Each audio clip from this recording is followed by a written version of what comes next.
আল্লাহু ওয়া বারাকাতু। আমরা ধারাবাহিক সূরা বাকারার তরজমা তাফসীর এবং বিশ্লেষণ শুরু করতে যাচ্ছি। পূর্বের দরসগুলো আমরা ধারাবাহিকভাবে শেষ করেছি আলহামদুলিল্লাহ। এভাবে আমরা ধারাবাহিকভাবে কোরআন শরীফের সহজ তরজমা তাফসীর বিশ্লেষণগুলো করার চেষ্টা করব ইনশাল্লাহ, যাতে করে আমরা যারা কোরআন শরীফের কাছাকাছি আসতে চাই বা কোরআন শরীফ বুঝতে চাই, কিছু শিখতে চাই, প্রত্যেক ভাই যেন আমরা কোরআন শরীফকে অন্তত পক্ষে আল্লাহ পাক রব্বুল আলামিন কোরআন শরীফের মধ্যে কি বলছেন, কোরআন শরীফের মধ্যে আল্লাহ তাআলা আমাদেরকে কি মেসেজ দিতে চাচ্ছেন, এই বিষয়টা যেন আমরা জানতে পারি। আমরা সংক্ষিপ্ত করে হলেও অতটুকু বলার চেষ্টা করব ইনশাআল্লাহ। পূর্বের দরজগুলোর মধ্যে আল্লাহ পাক রব্বুল আলামিন সূরা বাকারার একদম শুরু দিক দিয়ে আল্লাহ তাআলা মুত্তাকিদের পরিচয় দিয়েছেন। মুত্তাকিদের পরিচয় দেওয়ার পরে আল্লাহ পাক রব্বুল আলামিন কাফের কারা, মুনাফিক কারা, তাদের কাজ কি, তারা কিভাবে কি করে, এই বিষয়গুলো আল্লাহ তাআলা বিস্তারিত বলেছেন। এবং কাফেররা যে কাজটা করে, মুনাফিকরা যে কাজটা করে, কাজটা তাদের পক্ষে যাচ্ছে নাকি বিপক্ষে যাচ্ছে, দিন শেষে তাদের জন্য ভয়াবহ পরিণতি ডেকে আনছে, তারা বুঝতেছে না। এই বিষয়টা আল্লাহ তাআলা স্পষ্ট করে পূর্বের আয়াতগুলোর মধ্যে বলেছেন। তো পূর্বের আয়াতের মধ্যে আরেকটা গুরুত্বপূর্ণ বিষয় এমন ছিল যে তাদের মধ্যে কিছু লোক আছে এমন যে তারা যখন মুমিনদের সাথে সাক্ষাৎ হয় তখন বলে কলু আমান্না, যে মুমিনরা আমরা তোমাদের সাথে আছি। ওইদা খলাউ ইল্লা শায়াতিনিহিম, যখন তাদের শয়তানদের সাথে অর্থাৎ তাদের কাফের বন্ধুদের সাথে যখন সাক্ষাৎ হয় তখন তারা বলে যে কলু ইন্না মাআকুম, যে আমরা অবশ্যই তোমাদের সাথেই আসছি। তো মুসলমানদের সাথে কেন যাও, কেন বসো? তখন তারা বলে ইন্নামা নাহনু মুস্তাহজিউন, মূলত আমরা মুসলমানদের সাথে হাসি ঠাট্টা করি, বিদ্রুপ করি, তাদের সাথে আমরা মূলত নাই। তো দেখেন, এই যে একটা বিষয় তারা বলতো, এর মানে হলো হটকারিতা, দিলের মধ্যে এক, কাজের মধ্যে আরেক।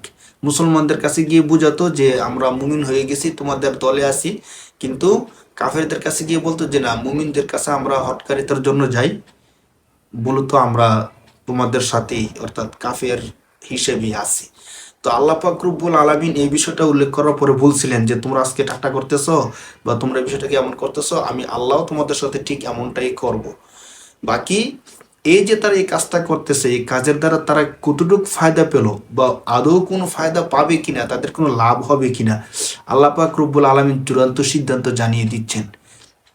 এখান থেকে আল্লাহ পাক রব্বুল আলামিন এই বিষয়গুলো কি স্পষ্ট করে উল্লেখ করবেন। সূরা বাকারার 16 নম্বর আয়াতের মধ্যে আল্লাহ পাক রব্বুল আলামিন বলতেছেন উলাইকাল্লাযীনা ইশতারাফুদ দালালাতা বিল হুদা ফামা রবিহাত তিজারাতুহুম ওয়ামা কানু মুহতাদিন। আল্লাহ তাআলা বলেন উলাইকা, ওই সমস্ত লোক। ওই সমস্ত লোক বলতে কোন সমস্ত লোক? যারা মুমিনদের সাথে ধোঁকাবাজি করেছিল। ইখাদিউনাল্লাহা ওয়াল্লাযীনা আমানু, যারা আল্লাহ এবং আল্লাহকে ধোঁকা দিতে চেয়েছে এবং যারা মুমিনদেরকে বলে আমরা তোমাদের সাথে আছি, পরবর্তীতে কাফেরদের সাথে গিয়ে মিলে যায়, ওই সকল লোকেরাই আল্লাযীনা, যারা ইশতারাফু দালালাতা, ইশতারাফু আল ইশতিরাউ ক্রয় করতে চাওয়া, ক্রয় করা, যারা ক্রয় করেছে আল দালালাতা ভ্রষ্টতাকে, বাতিলতাকে, যেটা ভ্রান্ত, ওই ভ্রান্তকে তারা ক্রয় করতে চায় বা ক্রয় করেছে কিসের বিনিময়ে? বিল হুদা, বা হেওয়াজের জন্য, আল হুদা হেদায়েতের বিনিময়ে। আল্লাহ পাক রব্বুল আলামিন আয়াতের মধ্যে বলতেছেন যে তারা হলো ওই সমস্ত লোক যারা হেদায়েতের বিনিময়ে ভ্রষ্টতাকে ক্রয় করেছে, ভ্রান্তকে ক্রয় করেছে। যেমন আমাদের মধ্যে অনেকে এমন আছে, ধরেন তার বাড়িতে গাভী আছে, গাভী দুধ দেয়, সে দুধ বিক্রি করলো কিন্তু সে নেশা করে, এজন্য সে গাঁজা ক্রয় করলো, অথবা মদ শরাব পান করে, এজন্য সে শরাব ক্রয় করলো। সে কি লাভ করলো নাকি লস করলো? সম্পূর্ণ লস করলো। দুধ তার মেধাকে বৃদ্ধি করতো, তার জন্য শরীরের জন্য অনেক বেশি উপযোগী ছিল, কিন্তু সে কি করলো? তার বাড়িতে থাকা দুধ বিক্রি করে দিয়ে সে অন্যর থেকে মদ অথবা গাঁজা অথবা ইত্যাদি, যা স্বাস্থ্যের জন্য সত্যিকার অর্থে ক্ষতিকর এবং মারাত্মক ক্ষতিকর, এমন জিনিসকে ক্রয় করলো। তো আল্লাহ তাআলা এই কথাটা কেন বললেন? সত্যিকার কি মুনাফিকরা কোন কিছু বেচা কিনা করছে? তো আল্লাহ তাআলা এখানে একটা উপমা স্বরূপ এই কথাটা তাদেরকে বলতেছেন যে মূলত এই যে মুনাফিক, এখানে কিন্তু মূলত এই বিষয়টা মুনাফিকদের সাথে সম্পৃক্ত। মুনাফিক তারা কাফেরদের সাথে সত্যিকার অর্থে ছিল, কিন্তু মুসলমানদের সাথে তারা প্রতারণা করছিল। যদিও প্রতারণা করছিল, কিন্তু তারা তো মুসলমানদের সাথে মিশত, মুসলমানদের হেদায়েতটা তারা সচক্ষে দেখছে, এবং কাফেরদের গুমরাহিটাও তারা সচক্ষে দেখছে, বুঝে সব কিছু। তো মুসলমানদের হেদায়েতটা দেখার পরেও তারা কি করলো, এই হেদায়েতটা তারা নিজেদের মধ্যে নিল না, বরং এই হেদায়েত থেকে তারা ছেড়ে দিল গুমরাহির বিনিময়ে। অর্থাৎ হেদায়েতের পরিবর্তে তারা এই গুমরাহিকেই তারা বেছে নিল। দেখেন বিষয়টা কিন্তু এমনই, তারা কাফেরদের সাথে বলতেছে তোমাদের সাথে আছে, আবার মুসলমানদের সাথে গিয়ে মিলে বলতো যে আমরা ইমান নিয়ে এসেছি। তো আল্লাহ বলতেছে তারা এই কাজের মাধ্যমে সত্যিকার অর্থে তারা হেদায়েতের পরিবর্তে তারা গুমরাহিকে ক্রয় করে নিয়েছে। যেমন আমাদের কিছু ভাই দুধ বিক্রি করে মদ, গাঁজা, শরাব ইত্যাদি ক্রয় করে থাকে। এই কাজটা করে তাদের কি হলো, আল্লাহ তাআলা বলতেছেন ফামা রবিহাত তিজারতুহুম, ফামা রবিহাত, আর রিবহু অর্থ লাভ করা। তো ফামা রবিহাত ফার্স্টের সিগা, ওয়াহেদে মুজাক্কারে গায়েব মাজির সিগা, ফামা রবিহাত সে লাভ করতে পারেনি, ফামা রবিহাত তিজারতুহুম তারা তাদের ব্যবসায় লাভবান হতে পারেনি। ফামা রবিহাত তিজারতুহুম, তিজারতুন অর্থ হলো ব্যবসা। আল্লাহ পাক রব্বুল আলামিন কোরআন শরীফের এই আয়াতের মধ্যে ব্যবসা শব্দটা নিয়ে আসছে, অর্থাৎ তারা যেই বিষয়টা করছে হেদায়েতের পরিবর্তে তারা গুমরাহিকে বেছে নিয়েছে, এর মাধ্যমে তারা আখিরাতের যে পুণ্যবান একটা ব্যবসা ছিল। আল্লাহ পাক রব্বুল আলামিন কোরআন শরীফের এক আয়াতের মধ্যে বলছিলেন যে আল্লাহ পাক রব্বুল আলামিন জান্নাতের বিনিময়ে তোমাদের জান এবং মালকে ক্রয় করে নিয়েছেন। তো এই যে ক্রয় বিক্রয়টা সেটা ছিল লাভবান, কিন্তু তারা হেদায়েতকে বাদ দিয়ে গুমরাহি নেওয়ার কারণে এই ব্যবসার মধ্যে তারা লাভবান হতে পারেনি। ফামা রবিহাত তিজারতুহুম তারা তাদের এই ব্যবসার মধ্যে লাভবান হতে পারেনি। ওমা কানু মুহতাদিন এবং শুধু লাভ করতে পারেনি বিষয়টি এমন না, বরং তারা হেদায়েত লাভ করতে পারেনি, যেহেতু তারা হেদায়েতকে গুমরাহির পরিবর্তে বিক্রি করে দিয়েছে। কোরআন শরীফের সূরাতুল ফাতির এর 29 নম্বর আয়াতের মধ্যে আল্লাহ তাআলা এই ব্যবসা শব্দটাকে নিয়ে আসছেন। আল্লাহ পাক রব্বুল আলামিন বলেন যে ইন্নাল্লাযীনা ইয়াতলুনা কিতাবাল্লাহ, এখন তারা তো তাদের ব্যবসায় লাভবান করতে পারেনি এবং হেদায়েতও পায়নি। এখন ছোট্ট একটা কথা থেকে যায়, তাহলে কারা সত্যিকার অর্থে আখিরাতের ব্যবসায় লাভবান হয় বা হেদায়েত প্রাপ্ত হয়, হেদায়েত পায়? তো এই আয়াতের সমর্থনে সূরা ফাতিরের 29 নম্বর আয়াতের মধ্যে আল্লাহ তাআলা বলেন ইন্নাল্লাযীনা ইয়াতলুনা কিতাবাল্লাহি, নিশ্চয়ই ওই সমস্ত লোক যারা আল্লাহ তাআলার কিতাবকে পাঠ করে, ও আকামুস সলাতা এবং নামাজ প্রতিষ্ঠা করে। নামাজ প্রতিষ্ঠা করে এর অর্থ কি আমরা সূরা বাকারার একদম প্রথম দর্শের মধ্যে চমৎকারভাবে বর্ণনা করার চেষ্টা করছি। সত্যিকার অর্থে নামাজ প্রতিষ্ঠা কি? আমরা তো নামাজ পড়ি, আদায় করি, তো আল্লাহ তাআলা সব আয়াতের মধ্যে বলছেন নামাজ প্রতিষ্ঠা করে। তো নামাজ প্রতিষ্ঠাটা কি, এই বিষয়টা আমরা বিস্তারিত বলার চেষ্টা করছি সূরা বাকারার প্রথম দর্শের মধ্যে।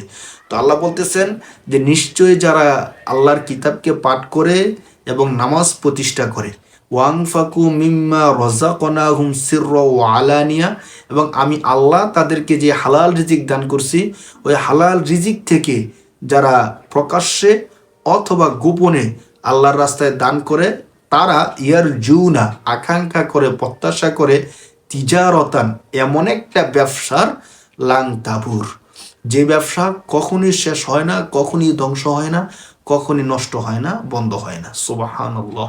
তাহলে মুনাফিকরা হেদায়েতের বিনিময়ে গুমরাহিকে ক্রয় করার কারণে তারা তাদের ব্যবসায় লাভবান হতে পারেনি এবং তারা হেদায়েত পায়নি।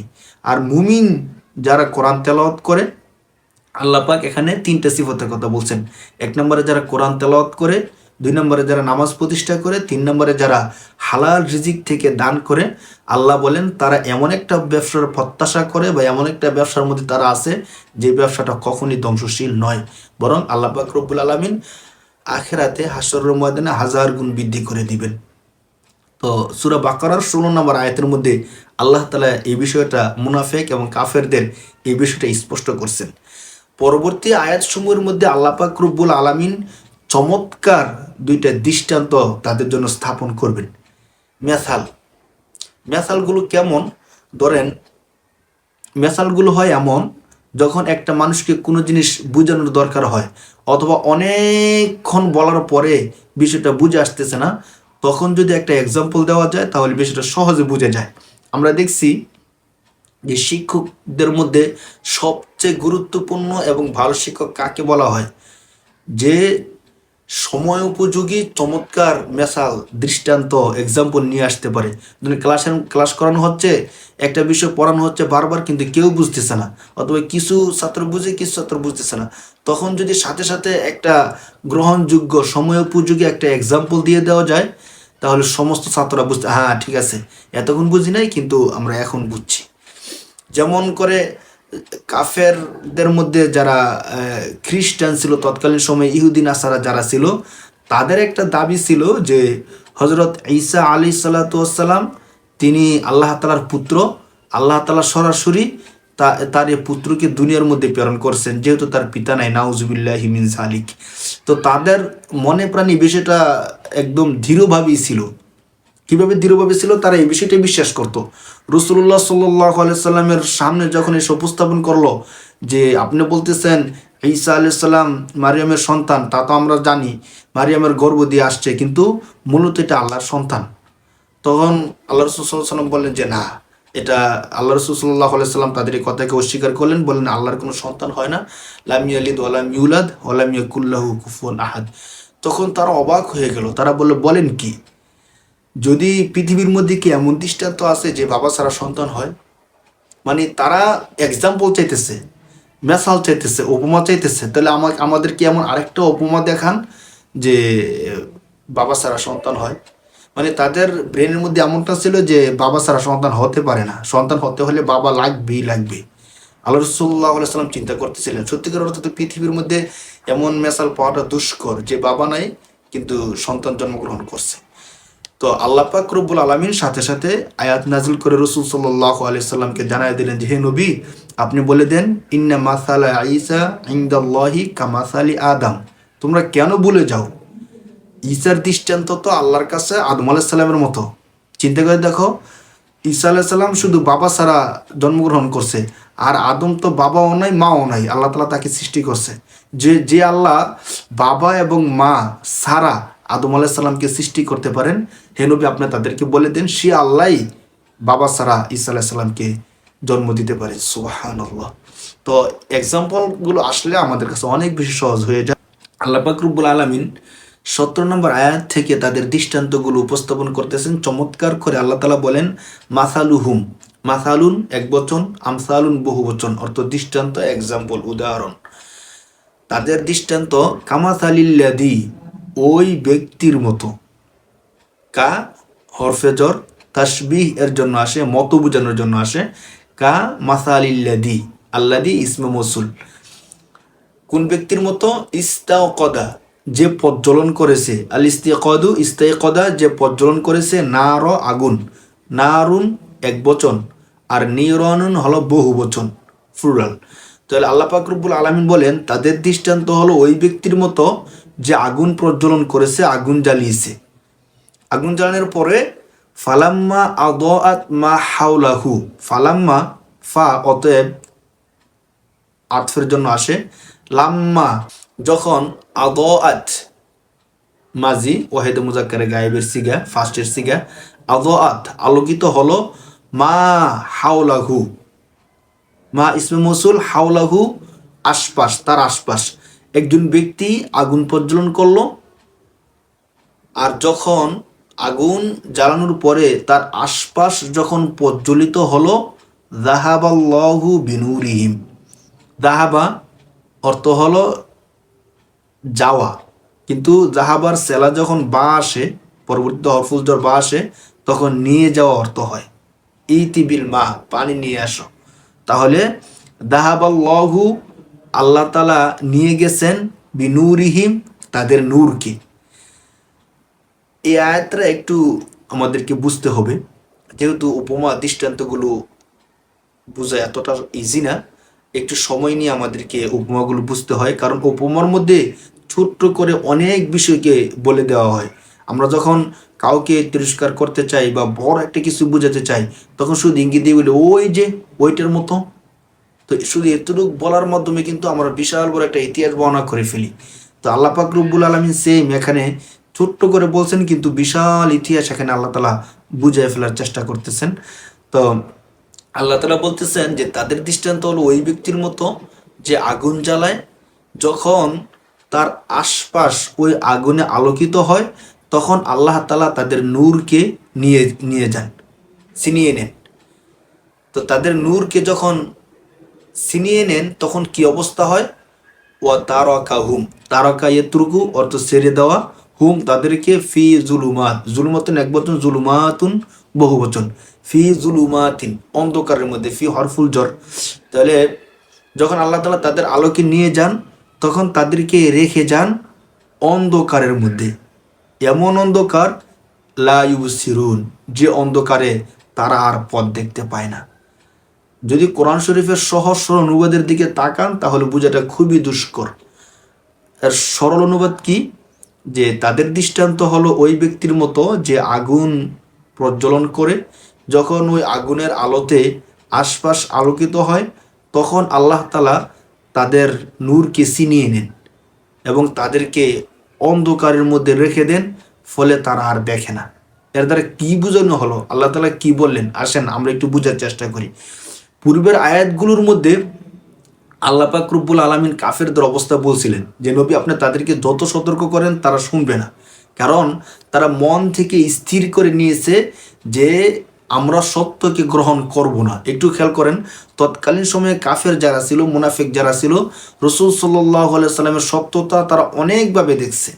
একই তো হলো রসুল সাল্লাল্লাহু আলাইহি সাল্লাম জীবনে কোনোদিন মিথ্যা কথা বলেননি। রসুল সাল্লাল্লাহু আলাইহি সাল্লাম শিক্ষা দীক্ষা না জানা সত্ত্বেও চমৎকার সাহিত্যপূর্ণ ভাষায় কোরআন তাদের সামনে তেলাওয়াত করতেন। রসুল সাল্লাল্লাহু আলাইহি ওয়াসাল্লাম এমন কিছু অলৌকিক মুআজিজা দেখিয়েছিলেন যা মানুষের দ্বারা অসম্ভব।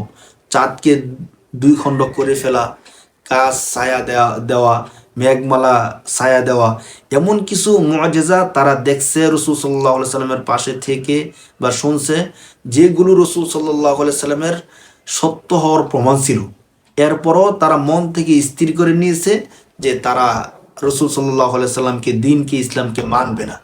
বাকি এর আগে যারা ইহুদি ছিল, ইহুদিরা প্রত্যাশা করত এবং তারা জানতো যে একজন নবী আসবে, যে নবী এই অন্ধকার যুগকে আলোকিত করবে।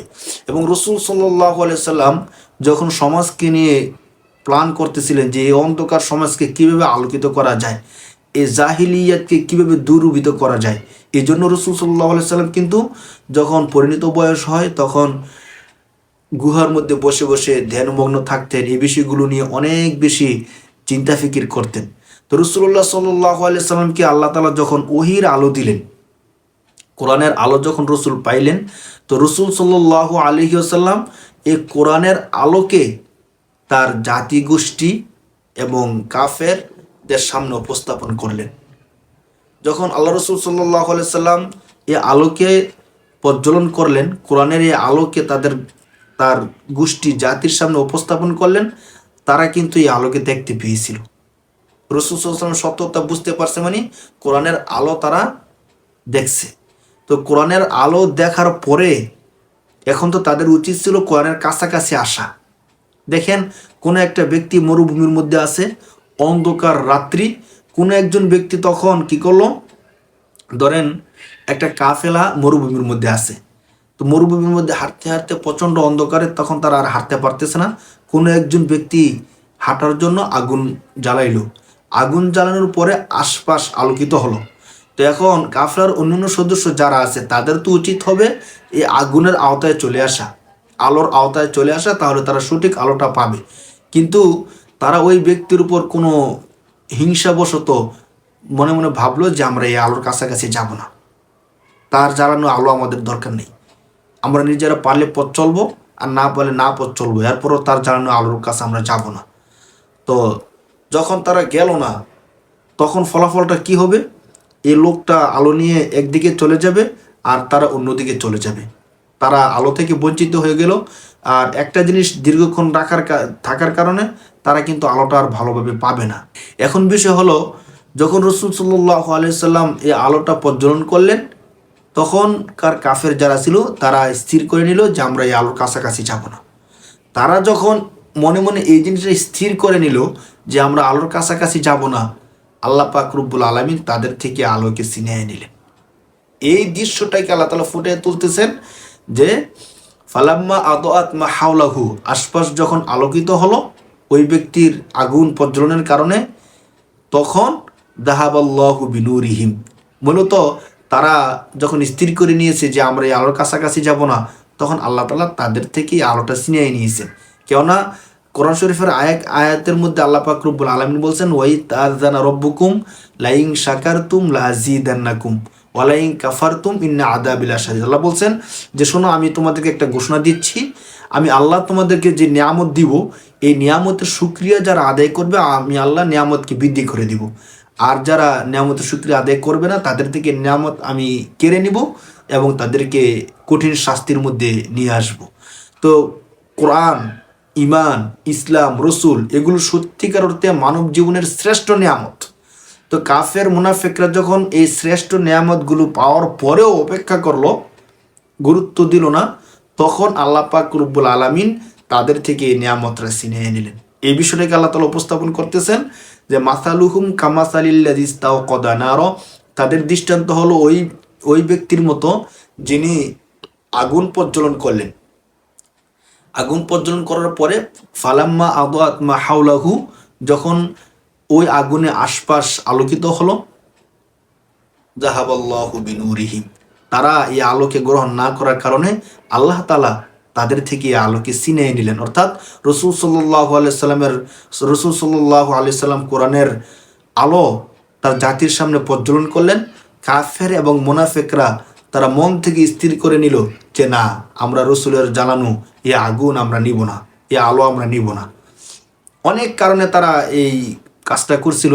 যে রসুল সাল্লাল্লাহু আলাইহি সাল্লামের ব্যাপারে তারা বলছিল যে মুহাম্মদই কেন নবী হবে, আর কি মক্কার মধ্যে কেউ নাই যে নবী হবে, আরও কত ধনী আছে, কত ক্ষমতাশীল আছে, তারা কেন নবী হলো না, ইত্যাকার বিভিন্ন বাজে কথা বলে তারা সে আলোকে আর গ্রহণ করলো না। তারা যখন এই আলোকে গ্রহণ করলো না, তখন আল্লাহ তাআলা যাহাবাল্লাহু বিনুরিহিম, আল্লাহ তার আলোকে তাদের থেকে আলোকে ছিনিয়ে নিলেন। ওয়া তারাকাহুম ফি যুলুমাতিন, এবং তাদেরকে এমন অন্ধকারের মধ্যে নিমজ্জিত করলেন, লা ইউবসিরুন, ফলে তারা আর দেখে না, দেখবে না। 18 নম্বর আয়াতের মধ্যে আল্লাহ পাক রব্বুল আলামিন তাদের আরও কিছু বিষয় উল্লেখ করতেছেন। তাদের বিষয়গুলো কেমন? এখন তারা যেহেতু মন থেকে স্থির করে নিয়েছে যে তারা দ্বীন ইসলামকে গ্রহণ করবে না, সত্যকে তারা শুনবে না, মানবে না, তো আল্লাহ পাক রব্বুল আলামিন বলতেছেন তারা হলো সুম্মুন বুকমুন উমিয়ুন ফাহুম লা ইয়ারজিউন। আল্লাহ তাআলা বলেন যে এই সকল ব্যক্তিরা সুম্মুন। সুম্মুন মানে কি? সুম্মুন হলো এমন ব্যক্তি যে নাকি বধির, কানে শোনে না। বুকমুন যে বোবা, কথা বলে না। উময়ুন অন্ধ, যে চোখে দেখে না। এই শব্দগুলো একটু খেয়াল করেন। সুম্মুন এটা হলো বহু বচন, এর এক বচন হলো আসুম্মুন। আর বুকমুন হলো বহু বচন, এর এক বচন হলো আবকামু। উময়ুন বহু বচন, আমা হলো এক বচন, সিঙ্গুলার আর প্লুরাল। তাহলে সুম্মুন আসুম্মুন হলো বধির, যারা কানে শোনে না। আর বুকমুন আবকামু হলো বোবা, যারা কথা বলতে পারে না। উমিয়ুন আমা হলো অন্ধ, যারা চোখে দেখে না। তো আল্লাহ বলতেছেন তারা মূলত বধির, বোবা, অন্ধ। যেহেতু তাদের মধ্যে এই সমস্যাগুলো আছে, অতএব ফাহুম লা ইয়ারজিউন, তারা আর কখনোই ফিরে আসবে না। আর রুজুউ রাজা ইয়ারজিউ অর্থ ফিরে আসা। ফাহুম অতএব, ফা হরফে আতফ, হুম জমির প্রনাউন, লা ইয়ারজিউন তারা ফিরে আসবে না। তো এখানে বিষয়টা একটু খেয়াল করেন। এই আয়াতটাও চমৎকার একটা আয়াত। মুনাফেক এবং কাফেরদেরকে আল্লাহ পাক রব্বুল আলামিন যে শব্দগুলো দিয়ে উপস্থাপন করেছেন, আল্লাহ পাক রব্বুল আলামিন এখানেও তাসবিহ উপমা দিচ্ছেন। কেমন? যে এই সমস্ত ব্যক্তিরা দেখেন, অথচ যারা কাফের মুনাফেক তারা কিন্তু কথা শুনে, কথা বলতে পারে এবং তারা চোখেও দেখে। এরপর আল্লাহ তাআলা বলতেছেন তারা হলো বধির, বোবা এবং অন্ধ। কেন বলতেছে? কারণ তারা রাসূল সাল্লাল্লাহু আলাইহি সাল্লামের আশপাশে থাকার ফলে তারা সত্যকে দেখছে, সত্য জানে, সত্য বুঝে, এরপরও তারা সত্যকে স্বীকার করে না। অনেক সময় এমন হয় কি, ধরেন আমরা অনেক কিছু শুনি, শোনার পরও এখন আমি বুঝাতে চাই না যে এই জিনিসটা আমি শুনছি। কেন? কারণ আমি যদি এই জিনিসটা বুঝাতে চাই যে আমি শুনছি, তখন আমার উপর জরিমানা আসবে, অথবা আমার উপর অনেক বিধিবিধান চাপবে। এই বয়ে আমরা অনেক কিছু শুনেও বুঝাই যে না আমি শুনি নাই, মানে আমি এমন একটা ভাব ধরে থাকি যে আমি শুনি নাই। একেই আল্লাহ পাক রব্বুল আলামিন ব্যক্ত করতেছে সুম্মুন শব্দের মাধ্যমে, বধির। অথচ কাফের মুনাফিক যারা ছিল তারা কি বধির ছিল? তারা তো সব কথাই শুনতো, সত্য শুনেও না শোনার ভান ধরতো। এজন্য আল্লাহ তাআলা তাদেরকে বলতেছেন বধির, বোবা। তারা কথা বলতে পারতো, এরপরও আল্লাহ তাআলা তাদেরকে বোবা বলতেছেন কেন? তারা কিন্তু রাসূল সাল্লাল্লাহু আলাইহি সাল্লামের কথাগুলো শুনতো এবং বুঝতো। তো তারা তখনকার সময়ে সেলিব্রিটি ছিল, প্রসিদ্ধি ছিল। তো প্রসিদ্ধি থাকার কারণে তারা রাসূল সাল্লাল্লাহু আলাইহি সাল্লামের সত্য কথাগুলোকে মানুষের সামনে প্রচার করতে পারতো না।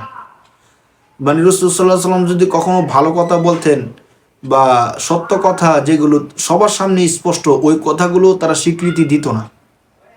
কেন? কারণ তাদের ফলোয়ার কমে যাবে, যারা তাদেরকে ফলো করে, তাদের কথা অনুযায়ী চলে, তারা চলে যাবে, তাদেরকে তিরস্কার করবে, এই বয়ে। যেমন এখনকার সময়ে দেখবেন আমাদেরও অনেক সেলিব্রিটি আছে যাদেরকে অনেক মানুষ ফলো করে, এবং সাধারণ বিষয় আছে, এই বিষয়টা সত্য, জনগণ অনেক লেখালেখি করতেছে, অনেক প্রতিবাদ করতেছে, কিন্তু আমাদের এমন বড় বড় সেলিব্রিটি আছে দেখবেন তারা এই বিষয়গুলো নিয়ে মুখ খুলতেছে না, কিছু বলতেছে না। তখন কেউ কেউ বলে যে এমন একটা বিষয়, এমন স্পষ্ট একটা সত্য আমরা সবাই বুঝতেছি, সবাই জানতেছি, শুধু তিনি বুঝতেছে না, তিনি জানতেছে না, আমরা সবাই এত লেখালেখি করতেছি, অথচ উনি এক শব্দে একটা প্রতিবাদ করতেছে না। তো তারা তো অনেক কিছু ভাবে, তারা মনে করে যে আমি যদি এখন সত্যকে স্বীকার করি, হ্যাঁ, সত্যকে যদি আমি লেখালেখি করি, তাহলে আমার ফলোয়ার কমে যাবে, আমার উপর অনেক চাপ বিধিনিষেধ চলে আসবে, আমার এই সেলিব্রিটিগিরি আর চলবে না। তখন তারা সত্যকে আর উপস্থাপন করতে চায় না। তো ঠিক তখনকার সময়েও এমনটা ছিল, যুগ যুগ ধরে এমনটা থাকতো। এখন সোশ্যাল মিডিয়ার কারণে আমরা অনেক বেশি আমাদের সামনে চোখে পড়ে, তখন কারোর সময় চোখে পড়তো না, কিন্তু মানুষের অনুসরণ করা বা এইভাবে বড় পদের মধ্যে থাকা, এই অবস্থাটা তখনও ছিল। তো তারা যেহেতু সত্যকে জেনেও মানুষের সামনে উপস্থাপন করতো না, বলতো না, এই জন্য আল্লাহ তাআলা তাদেরকে বলতেছেন তারা হলো বোবা। সত্যিকার অর্থে তারা কি বোবা ছিল? না, তারা সত্যকে মানুষের সামনে উপস্থাপন না করার কারণে আল্লাহ তাআলা তাদেরকে বোবা বলতেছেন। আর অমিয়ন একই জিনিস, অন্ধ। তারা রাসূল সাল্লাল্লাহু আলাইহি সাল্লামের মুআজিজাগুলো নিজের চোখে দেখছে, এবং রাসূল সাল্লাল্লাহু আলাইহি সাল্লামের সত্যতাকে তাদের অন্তর্চক্ষু দিয়ে স্পষ্ট আকারে বুঝতেছে। অনেক কাফের এমন ছিল যারা জানতো রাসূল সত্য, কিন্তু তারা স্বীকৃতি দিত না। স্বয়ং রাসূল সাল্লাল্লাহু আলাইহি ওয়াসাল্লামের চাচা আবু তালেব, তিনি তো 100% জানতেন যে রাসূল সাল্লাল্লাহু আলাইহি সাল্লাম সত্য নবী। আবু জেহেলও জানতো সত্য নবী, কিন্তু মুখে তারা স্বীকৃতি দিত না।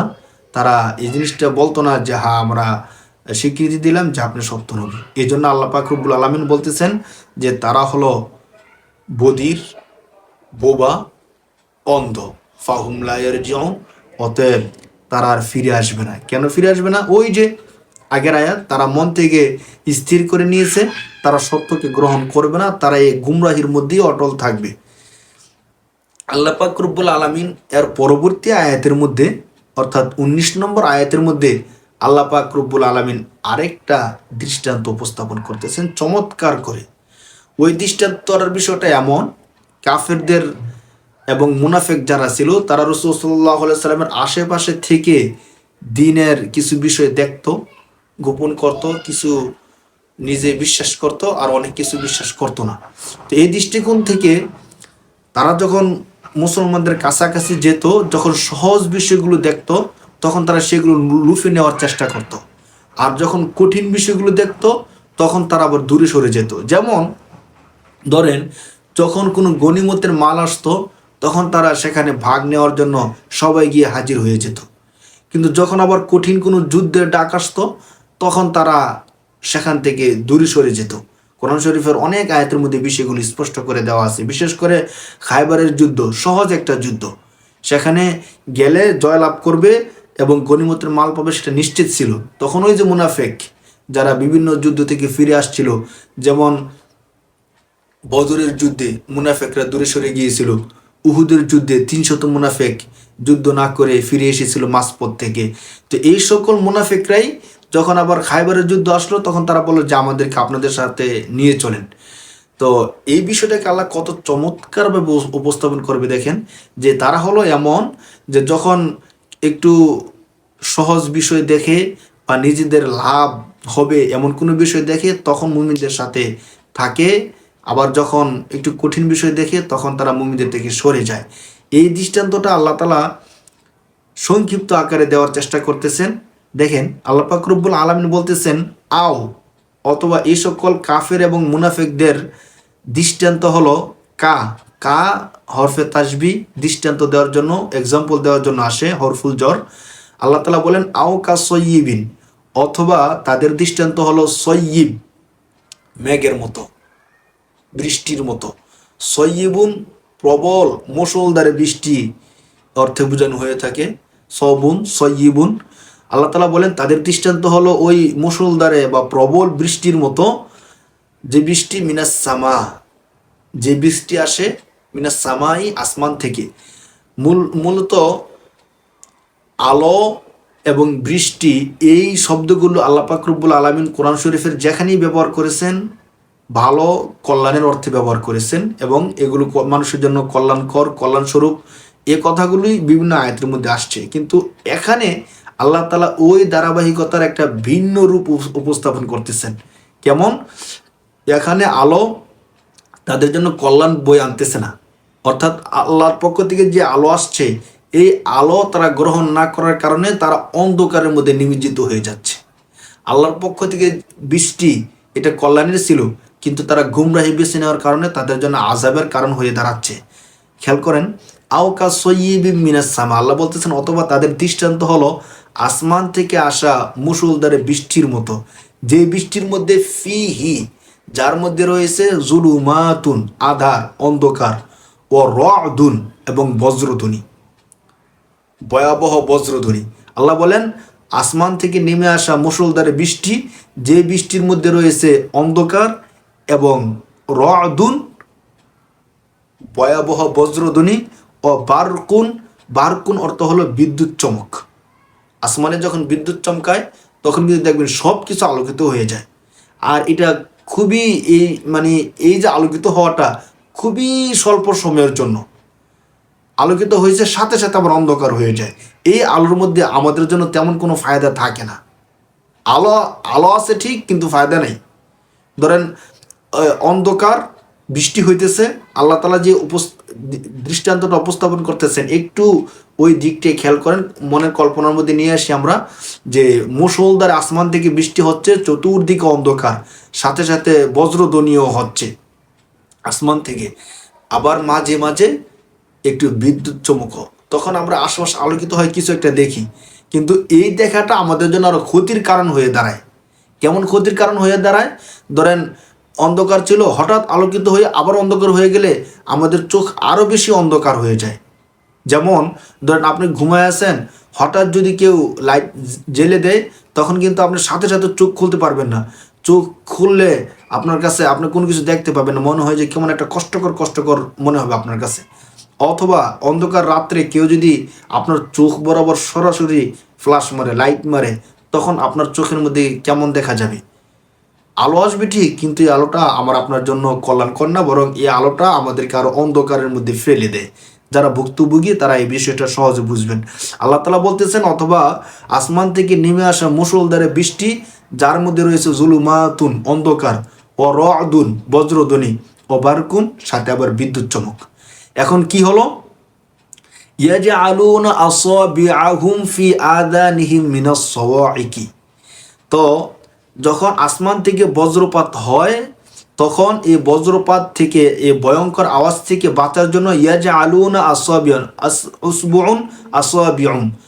আসওয়াবিআহুম, তাদের আঙ্গুলগুলো তারা রাখে, ইয়াজআলুনা তারা স্থাপন করে, আসওয়াবিআহুম তাদের আঙ্গুল, ফি অর্থ মধ্যে, উজুনুন এক বচন, কান, আযানুন বহু বচন, দুই কানসমূহে তারা তাদের আঙ্গুল তাদের কানসমূহের মধ্যে রাখে, অর্থাৎ কানের ছিদ্র বন্ধ করে দেয় যাতে করে বজ্রধ্বনি আওয়াজ না শুনতে হয়।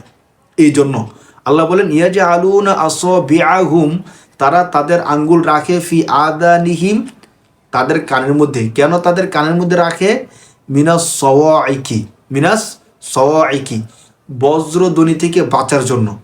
যে বিকট আওয়াজ, ওই বিকট আওয়াজ থেকে বাঁচার জন্য তারা তাদের আঙ্গুল কানের মধ্যে রাখে। কেন?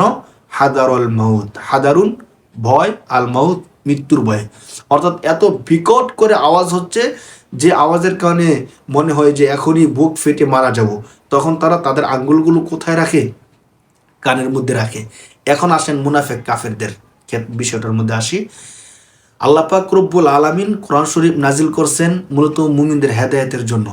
আসমান থেকে যে বৃষ্টি আসে, বৃষ্টি আসে মূলত জমিনকে আবাদ করার জন্য, ফসল সবুজ শ্যামল হওয়ার জন্য। কিন্তু এই বৃষ্টিকে যদি সঠিকভাবে ধারণ করা না যায়, তখন কি হয়? এই বৃষ্টি প্লাবন সৃষ্টি করে ফেলে। যেমন নূহ আলাইহিস সালামের জাতিকে আল্লাহ তাআলা আসমান থেকে বৃষ্টির মাধ্যমে, নিচ থেকে পানি উদ্গীরণের মাধ্যমে ধ্বংস করে দিয়েছিলেন। তো আল্লাহ তাআলা যদি হেদায়েতের জন্য, ভালোর জন্য দিয়ে থাকেন তাহলে সেটা অনেক ভালো হয়, কিন্তু যদি কারো অকল্যাণের জন্য হয় তখন তাকে সেটা ধ্বংস করে দেয়। তো এখানে কোরআন শরীফ যখন নাজিল হয়েছে, দেখেন কোরআন শরীফের মধ্যে জান্নাতের কথা যেমন আছে, জাহান্নামের কথা আছে। হ্যাঁ, মানুষকে যদি আমরা ভালো কাজ করি যেমন শান্তি পাবো, খারাপ কাজ করলে শাস্তি পাবো, এই বিষয়গুলো আসছে। তো কোরআনকে যদি সঠিকভাবে ধারণ করা যায় আমাদের জন্য কল্যাণ আর কল্যাণ, আর যদি কোরআনকে সঠিকভাবে ধারণ করা না যায় তাহলে আমাদের অকল্যাণের কোনো শেষ নেই। আল্লাহ পাক রব্বুল আলামিন এই কথাটা বলতেছেন যে কোরআন যখন তাদের কাছে আসলো, তারা কোরআনকে দেখলো, কিন্তু কোরআনের বাণী তারা মানবে না, স্থির করে নিয়েছে। এজন্য অন্য আয়াতের মধ্যে আল্লাহ পাক রব্বুল আলামিন বলেছেন, আর আমরাও ইতিহাসের মধ্যে পড়েছি যে কাফেররা যখন কোরআন তেলাওয়াত শুনতো, রাসূলের কথা শুনতো, তখন তারা কানের মধ্যে হাত দিয়ে রাখতো। কানের মধ্যে হাত দিয়ে রাখে কেন? তুমি মানলে মানো, না মানলে না মানো, কিন্তু কানের মধ্যে হাত দিয়ে রাখতে হবে কেন? তারা মনে করতো যে কোরআন এমন একটা মুআজিজা, কারো কানের মধ্যে প্রবেশ করলে সে মুমিন হয়ে যাবে। ওই বজ্রাঘাত পড়লে যেমন মৃত্যুর ভয়ে কানের মধ্যে হাত দিয়ে রাখে, তো তারা মনে করতো যে কোরআনের অটোমেটিক একটা মুআজিজা আছে, যে কোরআন শুনলে সাথে সাথে সে মুমিন হয়ে যায়, পরিবর্তন হয়ে যায়। এই জন্য তারা চাইতো যে কোরআনের শব্দও যেন তাদের কানের মধ্যে না প্রবেশ করে, মানে অনিচ্ছাকৃতভাবে যেন তাদের কানের মধ্যে না যায়, যাতে করে আবার না জানি তাদের মধ্যে পরিবর্তন চলে আসে, না জানি তারা মুমিন হয়ে যেতে হয়। এই জন্য তারা কানের মধ্যে আঙ্গুল দিয়ে রাখতো এবং বলতো যে যেখানে কোরআন তেলাওয়াত হবে তোমরা সেখানে হই হুল্লোড় করবে, হইচই করবে, যাতে করে কোরআনের শব্দটা নিচে পড়ে যায় এবং তোমাদের আওয়াজটা উপরে চলে যায়। তো এই বিষয়গুলো তো আমরা কোরআনের মাধ্যমে জানছি। তো কাফেররা এই কাজটা করতো। আল্লাহ তাআলা এখানে উদাহরণের মাধ্যমে বুঝাতে চাচ্ছেন যে আল্লাহ তাআলা তো নাজিল করছেন কোরআন, তো এই কোরআন ছিল তাদের জন্য হেদায়েত। বাকি যারা গোনা করবে, গোমরাহির পথ বেছে নিবে, তাদের জন্য শাস্তি। কিন্তু তারা এই কোরআনকে শুনলো না, কোরআনকে মানলো না, কোরআনের পরিবর্তে তারা গোমরাহিকে বেছে নিল। আল্লাহ পাক রব্বুল আলামিন এখানে বলতেছেন যে মৃত্যু ভয়ে তারা তাদের কানের মধ্যে আঙ্গুল দিয়ে রাখে, অথচ আল্লাহু মুহীতুম বিল কাফিরিন, আল্লাহ তাআলা কাফেরদেরকে বেষ্টন করে আছেন। মুহীত আল ইহাতাত, বেষ্টন করা, পরিবেষ্টন করা, বিল কাফিরিন, কাফেরদেরকে। এই যে কাফেররা মনে করতেছে যে এই তো কোরআন শুনলাম না, নিজের মতো করে চললাম, রাসূল যতক্ষণ থাকে ততক্ষণ দাওয়াত দিই, দাওয়াতটা না নিলেই হলো, আমি বেঁচে গেলাম। মনে করে যে কোরআন থেকে দূরে সরে গেলে তখন আমি আমার মতো করে চলতে পারবো, যা ইচ্ছা তা করতে পারবো, খাওয়া দাওয়া ফুর্তি করে দুনিয়াটা মস্ত বড়, ঠিক এমন। কিন্তু তা আল্লাহ তাআলা বলতেছেন তারা জানে না যে তারা যেন আল্লাহর বেষ্টনের বাইরে না। কোরআন শরীফের সূরা রহমানের মধ্যে আল্লাহ পাক রব্বুল আলামিন বলছে না যে তোমাদের যদি এমন ক্ষমতা থাকে যে তোমরা দুনিয়া থেকে বাইরে চলে যেতে পারবে, তাহলে চলে যাও। কিন্তু মানুষের এমন কোনো ক্ষমতা নাই যে ক্ষমতা দিয়ে মানুষ আল্লাহর আয়ত্তের বাইরে থেকে চলে যেতে পারবে। আল্লাহ তাআলা এই কথাটা বলছেন। তো আল্লাহ তাআলা বলতেছেন আল্লাহু মুহীতুম বিল কাফিরিন, কাফেররা জানে না আল্লাহ তাআলা কাফেরদেরকে বেষ্টন করে রেখেছেন। তারা সাময়িকভাবে কোরআন থেকে দূরে গিয়ে মন চাই জিন্দিগিতে চলবে ঠিক, কিন্তু দিন শেষে আল্লাহর দিকে ফিরে যেতে হবে। তাদের এই বিষয়ের জ্ঞান নেই। আল্লাহ তালা বলতেছেন যে আল্লাহ তালা কাফিরদেরকে বেষ্টন করে আছে, আল্লাহ তাদেরকে বেষ্টন করে আছেন, তারা আল্লাহর বেষ্টনের বাইরে যেতে পারবে না। বাকি যারা ওই পরিস্থিতির মধ্যে আছে, আল্লাহ বলতেছেন যে ইয়াকাদুল বারকু ইয়াখতফু আবসারহুম, কাদা ইয়াকাদু নিকটবর্তী হওয়া, প্রায় কাছাকাছি হয়ে যাওয়া। ইয়াকাদুল বারকু বিদ্যুৎ চমকটা এমন যে ইয়াখতফু আবসারহুম তাদের চোখগুলোকে নষ্ট করে দিবে, জলসে দিবে এমন। তো কুল্লামা আদ আলাহুম মাসাউফি, যখন এই বিদ্যুৎ চমকের মাধ্যমে আশপাশ কিছুটা আলোকিত হয়, তখন মাসাউফি তারা এই আলোতে একটু চলে। ওয়াইদা আযলামা আলাইহিম, আবার যখন বিদ্যুৎ চমক চলে যায়, অন্ধকার হয়ে যায়, কমু তারা ঠায় দাঁড়িয়ে থাকে, স্থির হয়ে যায়। অর্থাৎ এই যে তারা অন্ধকার রাত্রিতে বজ্রাঘাতের মধ্যে আসে, আবার বিদ্যুৎ চমক হয়, এই বিদ্যুৎ চমকে একটু আলোকিত হয় তো একটু তারা সামনে যায়, আবার যখন অন্ধকার হয়ে যায় তখন তারা আবার দাঁড়িয়ে যায়, তারা আবার পথ খুঁজে পায় না। তো আল্লাহ তাআলা বলতেছেন ওয়ালাউ শা আল্লাহু লাযাহাবা বিসামিহিম ওয়া আবসারিহিম। আমরা এর আগের শব্দটা একটু বুঝি। ওই যে আমরা প্রথমে বলছিলাম, যখন তারা একটু সহজ স্বাভাবিক মনে করে তখন মুমিনদের সাথে থাকে, অর্থাৎ গনিমত পাওয়া যাবে, লাভ হবে, এমন কিছু যখন তারা দেখে ইমানের মধ্যে, তখন তারা মুমিনদের সাথে যাওয়ার চেষ্টা করে। আবার যখন কঠিন যুদ্ধের হুকুম দেওয়া হয় বা রোজা রাখতে বলা হয়, জাকাত দিতে বলা হয়, তখন তারা আবার মুসলমান থেকে দূরে সরে যায়। আল্লাহ তাআলা ইমানের আলোর এই দৃশ্যটাকে তাদের সামনে উপস্থাপন করতেছেন যে বিদ্যুৎ চমকটা তাদের জন্য এমন হয়ে গেছে, যখন একটু আলোকিত হয় তখন তারা একটু পথ চলে, যখন আবার আলো বন্ধ হয়ে যায়, একটু কঠিন হয়ে যায়, তখন তারা আবার পিছনে ফিরে যায়। তো আল্লাহ বলতেছেন এই যে তারা এই কাজটা করতেছে, এর আগে আয়াতের মধ্যে আল্লাহ বলছিলেন যে সুম্মুম বুকমুন উমিয়ুন ফাহুম লা ইয়ারজিউন, যে তারা হলো বধির, বোবা এবং অন্ধ। সত্যিকার চোখ নাই, কান নাই, দিল নাই এমন না, আছে কিন্তু সত্যকে তারা নিচ্ছে না। যারা যে নিচ্ছে না, আজকে হটকারিতা করতেছে, সত্যকে বুঝেও তারা না বুঝার ভান করতেছে, শুনেও তারা এমন একটা ভান করতেছে যে আমরা শুনতেছি না। আল্লাহ তাআলা বলতেছেন শোনো, তোমাদেরকে একটা কথা জানায় রাখি, ওয়াও হরফাত লাউ শাহ আল্লাহ, আল্লাহ তাআলা যদি চান বা চাইতেন, লাযাহাবা বিসামিহিম ওয়া আবসারিহিম, সামউন অর্থ কান, আবসার অর্থ চোখ। আল্লাহ তাআলা যদি চান তাহলে তাদের কান এবং তাদের চোখ সত্যিকার অর্থে আল্লাহ তাআলা নিয়ে যেতে পারেন, বিনষ্ট করে দিতে পারেন। তারা তো এখন মানে কান থাকতেও না শোনার ভান করতেছে, চোখ থাকতেও না দেখার ভান করতেছে। তোমরা এই ভান করতেছো না, আমি আল্লাহ চাইলে সত্যিকার অর্থে তোমাদের চোখ এবং কান আমি আল্লাহ নিয়ে যেতে পারি। আল্লাহ তাআলা এই বিষয়টি বোঝাতে চাচ্ছেন। ওয়ালাউ শাহ আল্লাহ, তাদেরকে এই জিনিসটা সতর্ক করে দিচ্ছেন যে তোমরা এখন ভান করে আসো, কতদিন ভান করে থাকবা, আমি আল্লাহ যতদিন সুযোগ দিয়ে রাখছি। যদি আমি আল্লাহ চাই তাহলে ওয়ালাউ শাহ আল্লাহ লাযাহাবা বিসামিহিম ওয়া আবসারিহিম, তাদের কান এবং চোখ আমি আল্লাহ নিয়ে যেতে পারি, আল্লাহ তারা নিয়ে যেতে পারেন। কেন? কারণ হলো ইন্নাল্লাহ, ইন্না নিশ্চয়ই, অবশ্যই, হবে মুসাব্বাব ফিল, ইন্না আন্না কান্না, লাইসা লাকিন্না, লা আল্লাহ, এই ছয়টা হরফ ইন্না নিশ্চয় বোঝানোর জন্য আসছে। ইন্নাল্লাহা নিশ্চয় আল্লাহ, আলা কুল্লি আলা উপর, কুল্লুন ইসিম সমস্ত সকল, শাইইন কদির নিশ্চয় আল্লাহ তাআলা সকল বিষয়ের উপর ক্ষমতাধর, অথবা অবশ্যই আল্লাহ তাআলা সকল বিষয়ের উপর ক্ষমতাধর। অতএব আল্লাহ চাইলে পারেন, কিন্তু আল্লাহ তাআলা তোমাদেরকে সুযোগ দিচ্ছেন।